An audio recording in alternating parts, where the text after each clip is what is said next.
அந்த வீட்டின் மருமகள் காலையில் காப்பி போட்டு கொண்டிருந்தாள். மாமியார் தன் மகனிடம், ஏண்டா அவன் பொண்டாட்டி கேஸ் ஸ்டவ்ல தானே காப்பி போடுறா, இவ்வளோ நேரம் ஆகுது, நானெல்லாம் அந்த காலத்துல விறகடுப்புல தானே வைப்பேன், இவ்வளோ நேரம் ஆகும் என்று கடிந்து கொண்டாள். காப்பி மட்டுமல்ல, 3 வேளை சாப்பாடு செய்யும் போதும் இதே அடுப்பங்கரை புராணம்தான்.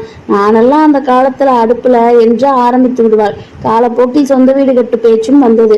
அப்போது மாடுலர் கிச்சன் பற்றி மனைவி பேசிக் கொண்டிருந்தாள். அப்போது கணவன் அம்மாவிடம், அம்மா, அவளுக்கு மாடுலர் கிச்சன் ரெடி பண்ணி கொடுத்துடலாம், உங்களுக்கு தான் அது பிடிக்காது, பின்பக்கம் வேணா நம்ம ஊர்ல இருந்த மாதிரி விறகடுப்பு வச்சு தனியா ரெடி பண்ணி கொடுத்துட்றேன், உங்களுக்கு எப்பெல்லாம் தோணுதோ அப்பெல்லாம் நீங்க அங்க செஞ்சு சாப்பிட்டுக்கோங்க என்றான் மகன். அம்மா பதறி போனாள். ஐயோ, என்னால புகையில எல்லாம் கஷ்டப்பட முடியாதுப்பா, ஊர்ல கஷ்டப்பட்டது போதாதா, நீ ஏதோ சொன்னிய அந்த ஒரு கிச்சனே போதும் என்று சொல்லி அமைதியானார். இடங்களாக புகைந்து கொண்டிருந்த அடுப்பங்கரை ராமாயணம் அன்றுதான் ஓய்வு பெற்றது. நீங்களும் அந்த காலத்துல இருந்து ஆரம்பிக்காதீங்க, ஆப்பு எப்படி வேணா வரலாம்.